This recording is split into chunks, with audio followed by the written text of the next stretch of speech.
প্রশাসনের চোখের সামনেই পুকুর ভরাট, মালদায় চাঞ্চল্য। প্রশাসনের নাকের ডগায় পুকুর ভরাটের অভিযোগে তীব্র উত্তেজনা ছড়ালো মালদার চাঁচল ২ নম্বর ব্লকের মালতীপুর ফুটবল মাঠ এলাকায়। স্থানীয়দের অভিযোগ, জমি মাফিয়াদের সহযোগে পুকুর ভরাটের কাজ চলছে দিনের পর দিন।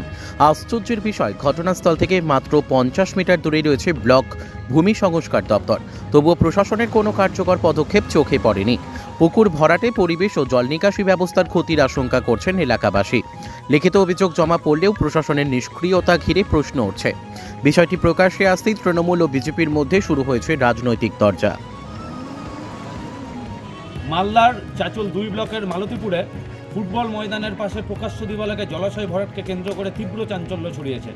স্থানীয়দের যেটা অভিযোগ, ওই স্থানে একটি জলাশয় রয়েছে যেখানে প্রকাশ্য দিবালোকে মাটি মাফিয়াদের দৌরাত্ম্য এবং ওই জলাশয় ভরাট করে ফেলা হচ্ছে। এবং এই ঘটনায় প্রশ্ন উঠেছে প্রশাসনের ভূমিকায়, ভূমি সংস্কার দপ্তরের ভূমিকায়। কেননা ওই জলাশয় থেকে মাত্র ৫০ মিটার দূরে রয়েছে ব্লক দপ্তর, রয়েছে ভূমি সংস্কার দপ্তর, যেখানে রাজ্য সরকারের আইন অনুযায়ী এবং মুখ্যমন্ত্রীর কঠোর নির্দেশ রয়েছে কোনোভাবেই কোনো জায়গায় জলাভূমি ভরাট করা যাবে না। তারপরেও কীভাবে প্রকাশ্য দিবালোকে এইভাবে জলাভূমি ভরাট হচ্ছে, এই ঘটনার প্রশ্ন উঠেছে এবং এই নিয়ে ক্ষোভ উঠে দিয়েছেন স্থানীয়রা। এই ঘটনায় তারা লিখিত অভিযোগও জানিয়েছেন ভূমি সংস্কার দপ্তরে। এখন প্রশ্ন হচ্ছে এখানে কাদের মদত রয়েছে। এদিকে ঘটনা সামনে আসতে তৃণমূল এবং বিজেপির মধ্যে শুরু হয়েছে রাজনৈতিক তরজা। বিজেপির যেটা অভিযোগ, মোটা টাকার বিনিময়ে তৃণমূল নেতারা মোটা টাকা নিচ্ছেন এবং তাদের প্রচ্ছন্ন মদতে, প্রশাসনের মদতে এই ঘটনা ঘটছে। যদিও পাল্টা এই অভিযোগ অস্বীকার করে তৃণমূলের দাবি এই ধরনের ঘটনা বন্ধ করার জন্য মুখ্যমন্ত্রীর কঠোর নির্দেশ রয়েছে এবং প্রশাসন উপযুক্ত পদক্ষেপ নেবে। এখন প্রশাসন উপযুক্ত পদক্ষেপ নেয় কিনা, ওই জলাশয় ভরাট বন্ধ হয় কিনা, সেটা দেখার বিষয়। মালদা থেকে সৌম্যজিৎ মণ্ডলের রিপোর্ট। চরম অন্যায়। পাশে বিডিও অফিস, পাশে বিএলআর অফিস, এদের সামনে এত হাজার হাজার গাড়ি চলছে, আপনারা নিজেরাই দেখলেন।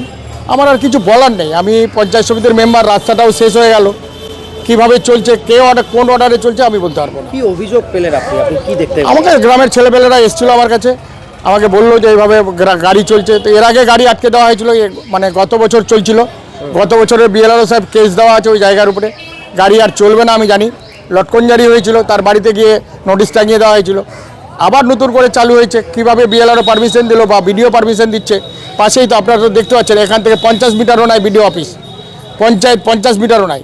কীভাবে পারমিশন পেলো, কীভাবে মাটি ভরা হচ্ছে, আমি এই ব্যাপারে কী বলবো বলো। বলছি যে সরকারি আমরা দেখতে পাচ্ছি যে পুকুর, সেই পুকুরে মাটি কি ভরা যায়? না, সরকারিভাবে না, সরকারের কোনো অর্ডারই নেই পুকুরে মাটি ভরার। সেখানে ভরছে কীভাবে? রাজ্য সরকার, আমাদের মুখ্যমন্ত্রী, মাননীয় মুখ্যমন্ত্রী এ ব্যাপার নিয়ে কিছুদিন আগেই তো আপনারা দেখলেন যে অগ্নিকাণ্ডে একটা ঘটনা ঘটলো, পুকুর ভরাট করে বিল্ডিং হয়েছে। আবার এখানেও সেরকম অগ্নিকাণ্ড ঘটবে দুদিন পরে, এখানকার মানুষ সব দেখতে পাবে। পুকুরটা কারা ভরাট করছে? যাদের জায়গা তারা ভরাট করছে। কি নাম তাদের? দ্বিজেন্দ্রনাথ দাস, কালীপ্রসন্ন দাস। নিশ্চয় প্রশাসনিক, ওই তো বললাম ৫০ মিটারের মধ্যে তো পুকুর ভরাট হচ্ছে, বিডিও অফিসের পাশে ৫০ মিটারের মধ্যে। কি করে ভরা হচ্ছে আমরা বলতে পারবো না। হতেও পারে, ভাগ না গেলে, কোনো পারমিশন না থাকলে কি মাটি ভরাট করতে পারে কেউ? কি চাইছেন এখন? দেখেন, আপনারা রাস্তা দিয়ে চলে যান, রাস্তার পাশে নদী ভরাট করে নদীতে বিল্ডিং হচ্ছে। বিএলআর অফিস পাশে, বিডিও অফিস পাশে, থানা পাশে, পঞ্চায়েত পাশে, কেউ দেখছে না, কারো কোনো ভ্রুক্ষেপ নেই।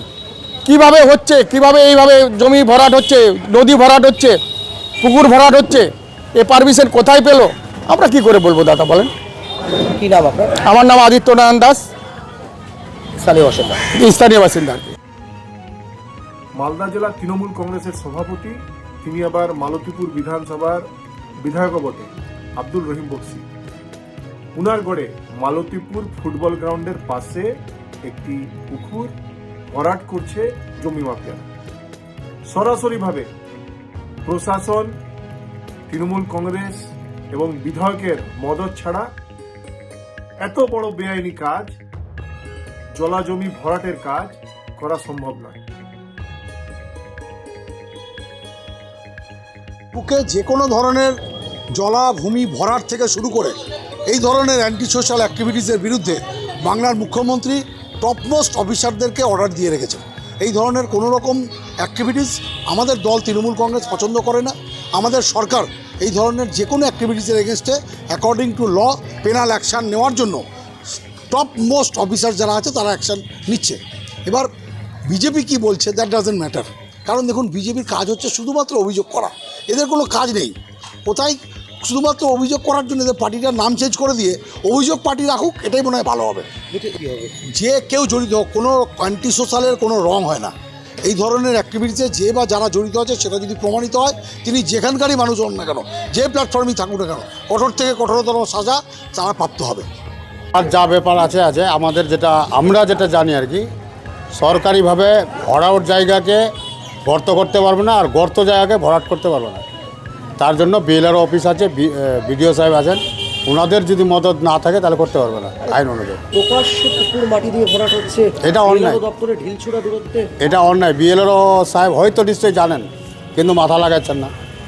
আপনারা কি দেখছেন বিষয়টা নিয়ে? তাহলে কি টাকা পয়সা দিয়ে সেটিং হয়েছে? এইরকম যদি খেলাধুলার মাঠকে অকেজো করে দেওয়া যায় তাহলে তো এলাকার জনগণ রুখে দাঁড়াবে, পরবর্তীতে হয়তো অশান্তি অঘটন হতে পারে।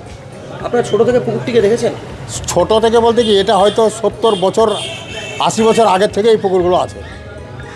সেই পুকুর ভরাট হচ্ছে, সেই পুকুরটা ভরাট হচ্ছে, প্রশাসন কিছুই করছে না। দেখতে তো পাচ্ছি তাই। কি চাইছেন? প্রশাসনের কোনো হেলদোল নাই। কি চাইছেন? আমরা চাইছি যেন যেভাবে ছিল সেভাবেই থাকে। আপনার নাম? আমার নাম মজিবুর।